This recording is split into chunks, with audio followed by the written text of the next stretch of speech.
Big ബോസിലെ ഒരാഴ്ച തികയും മുൻപ് തന്നെ വലിയ പൊട്ടിത്തെറികൾ ഉണ്ടായി കഴിഞ്ഞു. ഈ ആഴ്ചയിലെ നോമിനേഷൻ അടുത്തുകൊണ്ടിരിക്കുകയാണ്. ആരൊക്കെയാണ് ഇത്തവണ പുറത്തു പോകുക എന്ന് ലാലേട്ടൻ വരുന്ന എപ്പിസോഡുകളിൽ നമുക്കറിയാൻ സാധിക്കും. തങ്ങൾക്ക് വെല്ലുവിളിയായി നിൽക്കുന്നവരെയും മത്സരത്തിൽ ഒട്ടും ആക്റ്റീവ് അല്ലാത്തവരെയും ഒക്കെയാണ് ഓരോരുത്തരും നോമിനേറ്റ് ചെയ്തിരിക്കുന്നത്.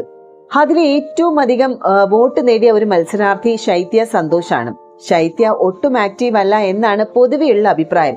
അതിനിടെയാണ് ബിഗ് ബോസിന്റെ മറ്റൊരു പണി വന്നിരിക്കുന്നത്. പുകഞ്ഞ കൊള്ളി പുറത്ത് എന്ന ടാസ്ക് ആയിരുന്നു കഴിഞ്ഞ ദിവസം ബിഗ് ബോസ് നൽകിയത്.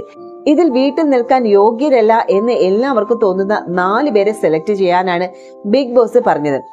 അതിന് പ്രകാരം എല്ലാവരും ചേർന്ന് തിരഞ്ഞെടുത്തത് ഷാനവാസ്, ശൈത്യ, ജിസേൽ, ബിൻസി എന്നിവരെയാണ്. രാത്രി ഹൗസിലെ ലൈറ്റ് ഓഫ് ചെയ്യുന്നത് മുതൽ വേക്കപ്പ് സോങ് വരെ ഈ 4 പേർക്കും ഹൗസിനുള്ളിലേക്ക് പ്രവേശിക്കാനാവില്ല. പകരം ഗാർഡൻ ഏരിയയിലാണ് കഴിയേണ്ടത്.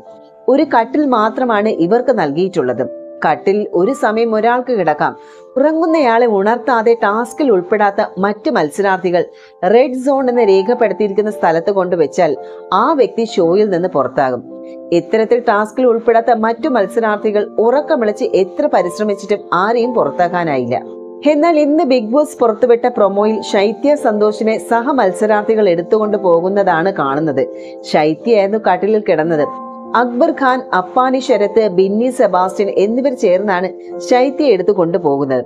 ശൈത്യ പുറത്താകുമോ ഇല്ലയോ എന്നുള്ള ആകാംക്ഷയിലാണ് പ്രേക്ഷകർ ഇപ്പോൾ.